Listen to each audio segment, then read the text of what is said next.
नमस्कार दोस्तों, एक बार फिर स्वागत है आपका हमारे YouTube चैनल बीसलपुर अड्डा पे। और आज मैं फिर लेके आया हूँ खेलो इंडिया 2020 का, और ये 11वां वीडियो। इससे पहले 10 वीडियो आ चुके हैं जिनमें बहुत अच्छा रिस्पांस रहा। देखो, पेपर आने वाले हैं, एग्जाम सभी होने वाले हैं, मेहनत करते रहो और मेहनत करने की आदत डालो। जिस दिन आप मेहनत ना करो उस दिन आपको लगे कि आज कुछ किया ही नहीं। तो पढ़ाई में मेहनत होती है, स्मार्ट स्टडी भी होती है और हार्ड वर्क भी होता है। हार्ड वर्क के साथ स्मार्ट स्टडी करोगे तब जल्दी सफलता मिलेगी। तो स्मार्ट भी रहो और हार्ड वर्क भी करो, जम के मेहनत करो। पार्टिसिपेंट बहुत है, किसी भी एग्जाम में बैठने वालों की संख्या बहुत ज़्यादा हो गई है। 2 गुना 3 गुना 4 गुना बढ़ते जा रहे हैं। ठीक है, एक एक एग्जाम के लिए इतने फार्म पड़ते हैं कि उनकी सबकी फीस इकट्ठा करके ही सरकार सैलरी दे सकती है, अगर उनको किसी फंड में इन्वेस्ट किया जाए तो ऐसे इतने कठिन एग्जाम में इतने ज़्यादा लोगों की प्रतिस्पर्धा में कैसे सफल हुआ जाए, उसके लिए आपको स्मार्ट तरीके से पढ़ना होगा। जैसे मैं डिस्कस करता हूँ वैसे आप अपने दोस्तों के साथ भी डिस्कस करिए। तो उठाइए कापी और पेन और आ जाइए। एकदम ऐसे ही नहीं सुनने लगना, लेटे आराम से लेटे हुए हैं और बस मोबाइल चल रहा है उसमें देख रहे हैं। एक कापी उठाइए, उसका पेज लीजिए और उसमें फटाफट लिखना शुरू करिए। जो मैं फैक्ट बताता हूँ उनको लिखते जाइए। तो देखते हैं पहला क्वेश्चन। आज का पहला क्वेश्चन है कि लोक लेखा समिति। आपको पता होगा कि लोकसभा राज्यसभा बहुत सी समितियाँ बनती हैं। कुछ ज्वाइंट समिति होती हैं, कुछ सिंगल समिति होती है जिनको तो उन समितियों में जो लोक लेखा समिति है, इसके बारे में मैंने एक क्वेश्चन बनाया कि कितने सदस्य होते हैं। हालांकि ये बहुत सिंपल क्वेश्चन है, दूसरे की बुक में मिल जाएगा। तो कितने सदस्य होते हैं? 22 सदस्य होते हैं। तो क्या केवल यही क्वेश्चन पूछा जा सकता है या इससे कुछ इतर पूछा जा सकता है? इससे यह भी पूछा जा सकता है कि इस लोक लेखा समिति में लोकसभा से कितने सदस्य होते हैं और राज्यसभा से कितने सदस्य होते हैं। तो लोकसभा से कितने होते हैं दोस्तों? 15। और राज्यसभा से कितने होते हैं? 7। ठीक है, तो 7 15 7 22 सदस्य होते हैं। ठीक है, और ये इस समिति का मित्र किसे कहा जाता है, इस समिति का दोस्त किसे कहा जाता है? तो वो कैट को कहा जाता है। वो भी क्वेश्चन आपको यहीं पे फिर से रिपीट करने की जरूरत है, जो मैंने पहले बता दिया। तो ये भी इसी संबंधित हो गया। आपसे यहाँ पे एक क्वेश्चन और पूछा जाता है कि जो लोक लेखा समिति होती है उसका अध्यक्ष कहाँ से होता है? तो उसका अध्यक्ष विपक्ष से होता है। तो ये बात ध्यान रखिए यहाँ पे कि जो इसका अध्यक्ष होगा, जो इस समिति का अध्यक्ष होगा, वो पार्टी जिसकी सरकार है उससे नहीं होगा, वो किससे होगा?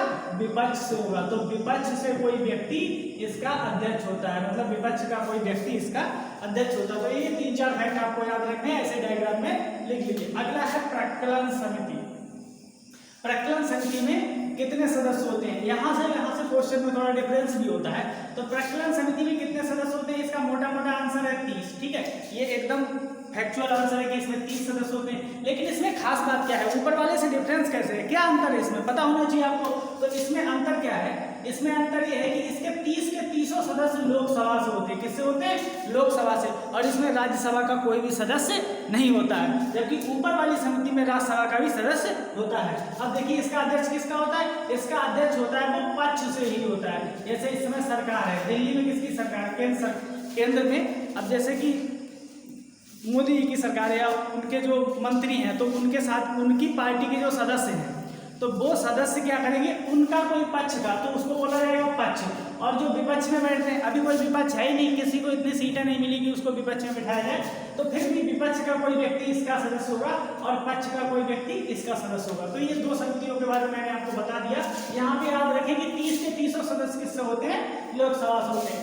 अगला क्वेश्चन, लोकसभा में राज्यों की सीटों का बंटवारा किस आधार पर किया जाता है? जो लोकसभा है उसमें सीटें होती हैं, किस राज्य की कितनी सीटें हैं। जैसे उत्तर प्रदेश की कितनी सीटें हैं? 80 सीटें, सबसे ज़्यादा है। ठीक है, और इसी प्रकार से वो सीटों का बंटवारा कैसे होता है, किस आधार पर होता है? क्या क्षेत्रफल के आधार पर होता है? ठीक है, या फिर जनसंख्या के आधार पर होता है? तो इसका आंसर है कि ये जो बंटवारा होता है वो किसके आधार पर होता है? जनसंख्या के आधार पर। कौन सी?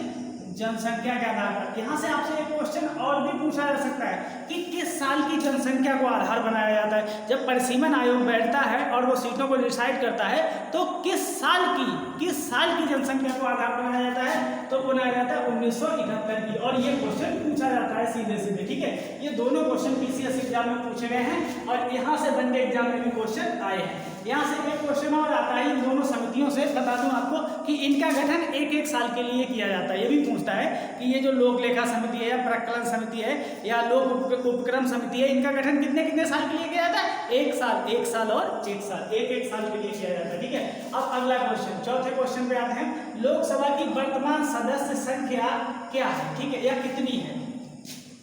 तो इसको कैसे डिसाइड करेंगे कि सदस्य संख्या कितनी है? तो इधर देखो, इसका वर्तमान में पहले कितने थे? 545, ठीक है, और अधिकतम कितने हो सकते थे? 552। इस कॉन्सेप्ट को समझ लीजिए। अब 545 में 543 पे होता था चुनाव, ठीक है, 543 पे चुनाव होता था और 2 चुने जाते थे एंग्लो इंडियन, ठीक है, ये हो सकते हैं। और ये वर्तमान में इतने इधर वाला 545 होते थे, अभी भी हैं, लेकिन अभी क्या हुआ? 543 और 2 एंग्लो इंडियन का चुनाव होता था, लेकिन मनोनीत किया जाता उन्हें। ये 2 एंग्लो जो इंडियन है इनको मनोनीत किया जाता, लेकिन ये वाला प्रावधान खत्म कर दिया। तो वर्तमान में लोकसभा के सदस्यों की संख्या कितनी है? 543। इसे ध्यान रखें क्योंकि यहाँ से क्वेश्चन आ सकता है। अभी पिछली साल ही इनको खत्म किया गया है, तो फिर 545 से कितनी हो गई? 543। अब लोकसभा में किसी भी सदस्य को मनोनीत नहीं किया जा सकता, पहले 2 सदस्यों को मनोनीत किया जाता था, ठीक है। आपको कमेंट करके बताना है कि जो एंग्लो इंडियन के सदस्य थे उनको किस अनुच्छेद के तहत मनोनीत किया जाता था, और राज्यसभा में कितने सदस्यों को मनोनीत किया जा सकता, राज्यसभा में नहीं, विधानसभा में कितने सदस्यों को मनोनीत किया जा सकता है। ये क्वेश्चन हम पहले डिस्कस कर चुके हैं, उसके बारे में जानकारी भी दे चुके हैं, तो वहां से आप इसको देखिए। अगला क्वेश्चन, कोई विधेयक धन विधेयक है या नहीं, इसका निर्धारण, इसके निर्धारण का अधिकार किसको है? वो कौन सा सदस्य है, वो कौन सा अध्यक्ष है, या वो कौन सा अधिकारी है लोकसभा में, जिसको इस बात का निर्धारण करने का अधिकार है कि ये विधेयक धन विधेयक है और ये विधेयक धन विधेयक नहीं है। आपने पढ़ा होगा धन विधेयक से खूब क्वेश्चन पूछा, अनुच्छेद 110, तो उसका अनुच्छेद भी याद रखना। और ये क्वेश्चन जो मैंने बनाया है कि वो कौन है, जिसको निर्धारण का अधिकार है कि धन विधेयक है नहीं, वो है लोकसभा के अध्यक्ष। कौन है? लोकसभा अध्यक्ष या लोकसभा के स्पीकर, इन्हें स्पीकर भी कहते हैं इंग्लिश में, ठीक है। तो लोकसभा के अध्यक्ष को ये अधिकार है कि वो किस विधेयक को धन विधेयक बनाए या किस विधेयक को धन विधेयक नहीं बनाए। और अगर धन विधेयक नहीं है फिर भी उसे धन विधेयक बनाया जा रहा है, फिर उस पर कहा जाएगा मुकदमा सुप्रीम कोर्ट में, फिर सुप्रीम कोर्ट देखेगा कि ये सही है या गलत। लेकिन अधिकार इन्हीं को है, अधिकार किनको है? लोकसभा के अध्यक्ष को। बाकी कोई आ जाए राष्ट्रपति, प्रधानमंत्री ऑप्शन में, तो वो टिक नहीं करना, लोकसभा के अध्यक्ष या स्पीकर टिक करना आपको। खालसा पंथ, हिस्ट्री के क्वेश्चन यहाँ से शुरू है। तो खालसा पंथ की स्थापना किसने की थी? तो खालसा पंथ की स्थापना जो गुरु गोविंद साहब थे, गुरु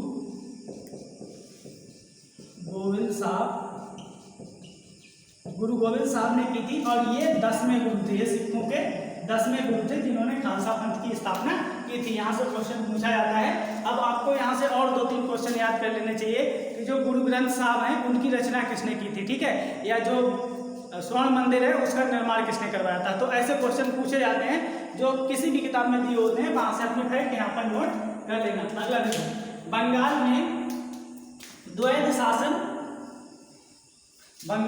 द्वैध शासन किसने समाप्त किया, ठीक है। तो किसने समाप्त किया, तो ये क्वेश्चन पूछा भी जा सकता है कि किसने लगाया।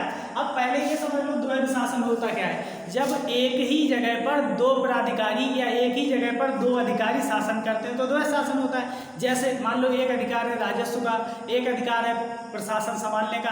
अब भारत में अगर मान लो भारत सरकार ही है, वो अभी क्या कर रही है, पूरा देख रही है एक जगह, ऐसे उत्तर प्रदेश सरकार पूरा देख रही है अपना। लेकिन अगर मान लो एक देखे भारत सरकार, एक देखे ब्रिटेन, तो कैसा शासन हो जाएगा? द्वैध शासन हो जाएगा। तो पहले भारत में द्वैध शासन लगा बंगाल में, तो इस द्वैध शासन को समाप्त किसने किया? तो ये किया बैरन हेस्टिंग्स ने। इसका नाम हम एक बार पिछले क्वेश्चन में और दोहरा चुके हैं बैरन हेस्टिंग्स का, कि भारत में न्यायिक सेवा का जनक किसे माना जाता है? बैरन हेस्टिंग्स को माना जाता है। इसने समाप्त किया था। तो दोस्तों लगाया किसने? तो लगाया था रॉबर्ट क्लाइव ने। अब ये रॉबर्ट क्लाइव कौन है? ये रॉबर्ट क्लाइव वही है जिसका सिराजुद्दौला से 1757 में प्लासी का युद्ध हुआ था, और प्लासी के युद्ध वाले क्वेश्चन मैं कल डिस्कस कर चुका हूं, तो उस वीडियो को भी देख लीजिए अगर आपकी इच्छा है तो। सहायक संधि को किसके शासनकाल में क्रियान्वित किया गया था? तो सहायक संधि का क्वेश्चन शायद मैंने कल समझाते समय कुछ गलत बोल दिया था, तो वो मैं डिस्क्रिप्शन में जाके उसके जो कमेंट बॉक्स में सही कर दूंगा। तो सहायक संधि बेले जली के समय, किसके समय लागू हुई थी? बेले जली। ये वही बेले जली है जिसका टीपू सुल्तान से युद्ध होता है, ठीक है। तो बेले जली के समय साइक संधि लागू हुई थी। जब टीपू सुल्तान मतलब युद्ध हो रहा था तो उस समय जो बेले जली लड़ रहा था वो जो सेना का अधिकारी था वो दूसरा था और ये दूसरा था, ये उस समय गवर्नर जनरल था, ठीक है। तो उसी गवर्नर जनरल ने क्या किया था, बेले जली ने साइक संधि की स्थापना की थी, साइक संधि को क्रियान्वित किया था। लेकिन सबसे पहले भारत में साइक संधि को किसने लागू किया, अगर ये क्वेश्चन आ जाए सबसे पहले, और ऑप्शन में डुप्ले हो तो डुप्ले रहेगा, क्योंकि साइक संधि को भारत में सबसे पहले लागू तो डुप्ले ने किया, लेकिन उसका फायदा किसने उठाया, अंग्रेजों ने। अगर अंग्रेजों ने ऑप्शन दिया हुआ हो तो आप लगाएंगे बेले जली, और अगर पूरे भारत में हो और ऑप्शन में डुप्ले हो सबसे पहले दिया हो तो डुप्ले ऑप्शन लगेगा, ठीक है। तो यहाँ से कंफ्यूजिंग क्वेश्चन बनता है, उसको ध्यान रखिए। सती प्रथा पर पाबंदी किसने लगाई थी, ये है विलियम बेंटिक साहब, ठीक है। तो सती प्रथा जिसमें स्त्रियों को जला दिया जाता था उनके पति के मरने के बाद उनकी लाश के साथ, अद्भुत थी यार, ऐसा भी होता है भारत में, पहले होता था अब नहीं होता। तो ये सती प्रथा थी पहले, तो इस पर पाबंदी लगाई और इसमें बहुत बड़ा योगदान था राजा राम मोहन राय साहब का, और राजा राम मोहन राय साहब ने ही उसमें बहुत बड़ा योगदान दिया था। लेकिन यहाँ पे जो थे वो विलियम बेंटिक थे, विलियम बेंटिक, ये बेले जली ऊपर हो गए, अब यहाँ बेंटिक, विलियम बेंटिक के समय बहुत काम हुए और इनको ठीक ठाक मारा जाता है भारत में। लेकिन वैसे तो अंग्रेज ही थे, शोषण तो किया हमारा, तो नहीं आना चाहिए ना इनको भारत में, और शोषण करने के लिए, और शोषण करते समय कोई भी मतलब हमारा शोषण भी कर रहा है उसके बाद हमारे लिए अच्छा कर रहा है तो ये सही नहीं है भाई, शोषण करने के उद्देश्य से ही अच्छा कर रहा है, ठीक है। तो लेकिन इसमें जो विशेष योगदान था, और ये आया था आपका 1829 में एक अधिनियम बना था, 1829 के अधिनियम से सती प्रथा को पाबंदी लगा दी थी, उस समय विलियम बेंटिक थे। लेकिन इसमें प्रमुख योगदान था राजा राम मोहन राय का, राम मोहन राय का। और इनके बारे में सुना भी होगा कि जब ये छोटे थे तब इनके भैया खत्म हो गए थे, तो उनकी भाभी को उनके सामने जिंदा जलाया गया था, इसलिए इनको इस बात का बहुत दुख था। और ये बहुत ही बड़े समाज सुधारक हैं जिन्होंने आत्मीय सभा की स्थापना 1815 में की थी और ब्रह्म समाज की स्थापना 1828 में की थी, और मिरातुल अखबार जैसे इन्होंने पेपर निकाले थे, और प्रज्ञा का चांद, ये सब अखबार निकाले थे इन्होंने, पत्र लिखे थे। तो ये इनके बारे में जानना बहुत जरूरी है, ठीक है। और इनकी मृत्यु ब्रिटेन में हुई थी, ब्रिस्टल नामक जगह पर, और इनको राजा की उपाधि है, राजा पहले राम मोहन राय थे लेकिन इनको राजा की उपाधि खेतरी के राजा ने दी थी। तो इतने सारे क्वेश्चन इनसे पूछे जाते हैं, तो आप भी तैयार रखिए, एक पेज लीजिए और उन पर राजा राम मोहन राय हेडिंग डालिए, उनके बारे में जितने फैक्ट है एक ही जगह निपटा दो, खत्म कहानी हो जाएगा आपका। अगला, अंग्रेजों के समय भारत में प्रथम जनगणना किसके कार्यकाल में हुई? देखिए जनगणना 21 में होने वाली है, ठीक है। तो उसके लिए अभी हो सकता है कोरोना की वजह से आगे बढ़े, लेकिन फिर भी ये इंपॉर्टेंट क्वेश्चन बन जाते हैं जनगणना वाले। जब जनगणना होने वाली होती है तो प्रथम जनगणना हुई लॉर्ड मेयो के समय में। किसके समय में? Lord Mayo. अब इससे जनगणना से और भी क्वेश्चन, अब कब हुई थी ये भी क्वेश्चन पूछा जा सकता है। तो ये हुई थी 1872 में, ठीक है। 1872 में लॉर्ड मेयो ने सबसे पहले जनगणना करवाई थी भारत में। लॉर्ड मेयो की मृत्यु कैसे हुई थी? अब वो अंडमान निकोबार द्वीप पे घूमने गए थे, वहाँ किसी ने इनके चाकू मार दिया, तब इनकी मृत्यु हो गई। लेकिन एक क्वेश्चन और पूछा जाता है कि जो प्रॉपर जनगणना है भारत में वो कब से शुरू हुई? तो वो 1882 शुरू हुई, 1882। यहाँ 72 है, सॉरी 1881 से शुरू हुई, और वो हर 10 साल बाद होने लगी, जैसे अभी होती है, जैसे 81, 91 ऐसे करके होती है। तो वो 1881 में शुरू हुई, और लॉर्ड रिपन कब हुई? लॉर्ड रिपन के इनके तुरंत बाद में आएंगे आगे। तो लॉर्ड रिपन जिनका कार्यकाल 1880 से 1884 तक था, तो 1881 में लॉर्ड रिपन के समय में प्रॉपर जनगणना शुरू हुई। तो जामनगर तेल शोधनशाला किस राज्य में है? ज्योग्राफी का क्वेश्चन है कि जामनगर जो तेल शोधनशाला है, तेल शोधनशाला क्या होती है कि जो कच्चा तेल लाते हैं उसको इस तेल शोधनशाला में या रिफाइनरी में कई चीज़ों में बदला जाता है। उससे पेट्रोलियम निकलता है, डीजल निकलता है, मिट्टी का तेल निकलता है, बाद में चार्कोल वगैरह ऐसा ग्रीस वो सब निकलता है। तो इस तेल शोधनशाला जो है जामनगर, ये एक स्थान है जामनगर, किस राज्य में है? तो इसे याद करने वाली है कि गुजरात में। जामनगर कहाँ है? गुजरात में। अब गुजरात का डायग्राम आप देख लो कैसे पड़ता है गुजरात, ये वाला, ठीक है। ये कच्छ का रण, ये कच्छ की खाड़ी, फिर यहाँ नीचे ऐसे करके खंबात की खाड़ी। तो ये डायग्राम देख लो, यहाँ पे जामनगर। और कौन कौन सी तेल शोधनशाला है गुजरात में वो यहीं पे लिख लो। तेल शोधनशालाओं पे अगर ज़्यादा जल्दबाजी ना करें तो मैं एक वीडियो भी बनाऊंगा पूरा, इसमें पूरे भारत के मैप पे एक एक जगह लोकेशन बता दूंगा कि कहाँ पे कौन सी है। अगला केसर का उत्पादन, ठीक है, जानते ही होंगे सभी लोग, केसर का सबसे अधिक उत्पादन किस राज्य में होता है। यह क्वेश्चन मैंने क्यों बनाया, क्योंकि पिछले 1-1.5 साल से भारत सरकार केसर के उत्पादन को बढ़ावा दे रही है और इसका सबसे ज़्यादा जो उत्पादन होता है वो होता है कश्मीर में, ठीक है। कहाँ होता है? कश्मीर में। लेकिन अब इसके उत्पादन को जो पहाड़ी राज्य हैं जैसे कि उत्तराखंड है या हिमाचल प्रदेश है या सिक्किम है, अरुणाचल प्रदेश है, इन जगहों पर भी इसके उत्पादन को बढ़ावा दिया जा रहा है। तो इसलिए मैंने ये क्वेश्चन बनाया, शायद आपसे पूछ ले। इस राज्य में लिग्नाइट कोयले के बहुत प्रकार होते हैं, ठीक है। पीट होता है, लिग्नाइट होता है, एंथ्रेसाइट होता है, ठीक है, बिटमिन्स होता है। तो ये कोयले के प्रकार हैं जो कार्बन के आधार पर बांटे जाते हैं। तो एक लिग्नाइट कोयले के विशाल भंडार हैं। तो किस राज्य में है विशाल भंडार? तो ये तमिलनाडु में, ठीक है। यहाँ से कॉन्सेप्चुअल क्वेश्चन भी बन सकता है, तमिलनाडु। तो राज्य का नाम पूछा तो तमिलनाडु, मान लो ये भारत का नक्शा ऐसे बनाया तो यहाँ पे पड़ेगा तमिलनाडु, और इस तमिलनाडु के तट को कहते हैं कोरोमंडल का तट। आपसे ये भी पूछ सकता है कि लिग्नाइट कोयले के भंडार किस तट के समीप है, तो कोरोमंडल, ठीक है। तो लोकेशन भी याद रखो, तो हो सकता है उसका कुछ बदल के क्वेश्चन पूछे, ऑप्शन दूसरे दे दे। तो कौन सा राज्य मैग्नीज का सर्वाधिक उत्पादन करता है? तो वो है मध्य प्रदेश, ठीक है। मैग्नीज का सर्वाधिक उत्पादन करने वाला राज्य मध्य प्रदेश है। उत्पादन को जब एग्जाम हो उसके 10-5 दिन पहले उसको एक बार देख लेना चाहिए नेट से, जो रिसेंट आया है कि कौन सा किसमें उत्पादन करता है। लेकिन कुछ का ऐसा है जो फिक्स रहता है, लेकिन कुछ का बदलता रहता है, ठीक है। तो ये हो गया अगला क्वेश्चन। बादाम पहाड़, ठीक है। तो बादाम पहाड़ किस अयस्क के खनन के लिए जाने जाते हैं? तो बादाम पहाड़ बादाम के लिए नहीं जाने जाते कि यहाँ काजू बादाम मिलेंगे खाने के लिए, इसका नाम बादाम पहाड़ है। तो बादाम पहाड़ किस अयस्क के खनन के लिए जाने जाते हैं? तो ये लौह अयस्क निकाला जाता है यहाँ से। कौन सा अयस्क निकाला जाता है? लौह अयस्क, ठीक है। और ये है कहाँ बादाम पहाड़? ये भी क्वेश्चन पूछा जा सकता है कि जो बादाम पहाड़ है वो किस राज्य में स्थित है? तो बादाम पहाड़ ओडिशा में स्थित है। कौन से राज्य में स्थित है? ओडिशा में। तो 2 क्वेश्चन यहाँ से बन सकते हैं, कौन सा लौह अयस्क निकाला जाता है और कौन से राज्य में स्थित है? तो ओडिशा में, ठीक है। अगला आपको ये भी कमेंट करके बताना है कि भारत का चक्रवात से सबसे ज्यादा प्रभावित राज्य कौन सा है और सबसे ज्यादा राज्य का नुकसान कहाँ होता है? लेखनाथ और जो लिंगराज मंदिर है और जगन्नाथ मंदिर है, पुरी मंदिर है, ये कहाँ है, ठीक है। तो इनके बारे में भी जान लो। तो विश्व में हरित क्रांति का जनक किसे कहा जाता है, ठीक है। तो पूरे विश्व में हरित क्रांति का जनक किसे कहा जाता है? तो ये कहा जाता है नॉर्मन ई बोरलॉग, ठीक है। अमेरिका के थे, लेकिन इन्होंने काम कहाँ किया था? इन्होंने काम किया था मैक्सिको में। इन्होंने अपनी कार्यशाला मैक्सिको को बनाया। तो नॉर्मन ई बोरलॉग को विश्व में हरित क्रांति का जनक कहा जाता है। लेकिन भारत में हरित क्रांति का जनक किसे कहा जाता है? एम.एस. स्वामीनाथन साहब को, ठीक है। एम.एस. स्वामीनाथन साहब, ठीक है। अगला क्वेश्चन, किस क्षेत्र को भारत के चावल के कटोरे के नाम से जाना जाता है? बोला जाता है कि वो भारत का चावल का कटोरा है, ठीक है। तो वो कौन सा क्षेत्र है?